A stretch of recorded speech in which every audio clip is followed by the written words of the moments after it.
that's why they have these movies out there right now talking about this issue. So what I actually have right here is we're gonna go over some easy, simple water tests. It's maybe some stuff you've never seen before. Maybe some of these tests you have seen before, but we have the leading pictures right here. The leading pictures, and then also we have one over here I'm actually gonna turn on right now. This is something that you have never seen before. It is the first of its kind. I know that you heard of reverse osmosis water systems, but most of the time you have to install those underneath the sink. It can be a hassle, and they're a lot more expensive than an option like this. But people use an option like this for a few different reasons. They might use a system like this because they can't install a reverse osmosis system underneath the sink, or they just don't have a way to do it. Maybe you rent your apartment right now, but you still want clean water. So maybe you're buying bottles or you're using one of these. So let's go ahead and see if these pictures are taking out the chlorine, the iron, the rust, the heavy metals. So as I mentioned, we have a couple quick, easy tests that are easy to understand. And it's also, again, valuable information that you need to know the difference between all these different filters, what's the best option, and what you need to do, all right? So first off, we have Pure. So go ahead and pour that in the cup first. Then we have Brita, also a huge favorite as well.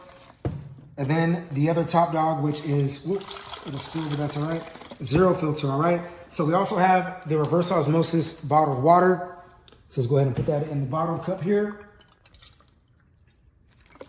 Then we have tap water. Keep the tap. And what I'm gonna do is, first of all, I'm going to put a little bit of tap water over here. Follow me.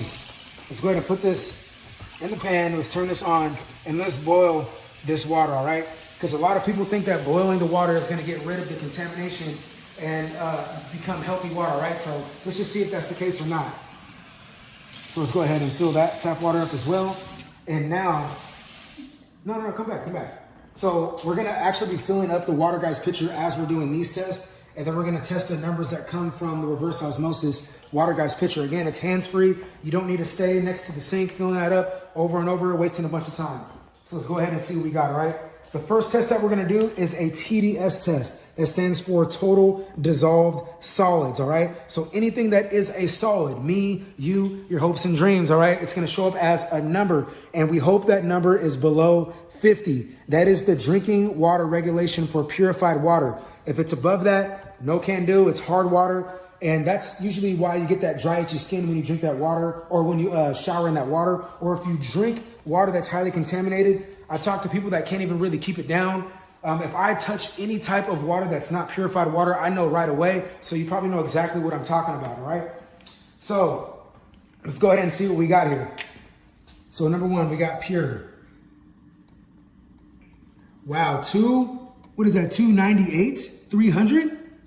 Are you sure that's a filter? Wow, okay, that is definitely still contaminated water. I would not recommend using Pure. And again, that is a very reputable company that's in pretty much all the stores, all right? I'm not here to bash any type of company, but numbers are numbers and numbers don't lie. So let's go ahead and see what Brita is pulling in. 161, okay, a little bit better, but that still is above 100, which is hard water. I still wouldn't be drinking that, let alone even be showering in that type of water, all right? Again, our skin, biggest organ in the body, we absorb everything. Now, zero, let's see what we got. Let's go ahead and restart that. Zero water, okay, is at a zero, just like they promised, and hence the name Zero Filter. So I'm gonna kind of go over some of the pros and cons. That is a great number. At the same time, you do wanna have some minerals in the water. You don't wanna be mineral deficient. You know, you need that potassium, magnesium, and also the calcium that our bodies need to thrive on a daily basis, because just to be honest, I know we're not getting that from our food, right? All right, so let's go ahead and check out let's go bottled water first. Reverse osmosis bottled water is at a 21. That is a standard number that I usually see. I've been testing water for a long time, and usually reverse osmosis systems that go underneath the sink are gonna pretty much show that number, and bottled water should as well, unless there's higher alkalinity, then it can be a little bit above that, probably 30s and 40s, but it should never be around the hundreds, all right? Now, when we go to the tap water, let's see what we got. We got the raw tap water here. Ooh, 320. Wow, all right, that is definitely hazardous, dangerous water. And that's what I was showing you in the EWG report. This stuff is present and is in our water today. It will be in our water tomorrow. 2 years ago, there was only 10 contaminants that were above the regulation. Now there's 14 in Houston, Texas. So it's not really gonna get better. These pipes are getting more rusted and more corrosion is happening on a daily basis. More people are being born. This is a problem that I don't really see the end, the light at the end of the tunnel, except for what I might be able to show you in just a second. So come this way.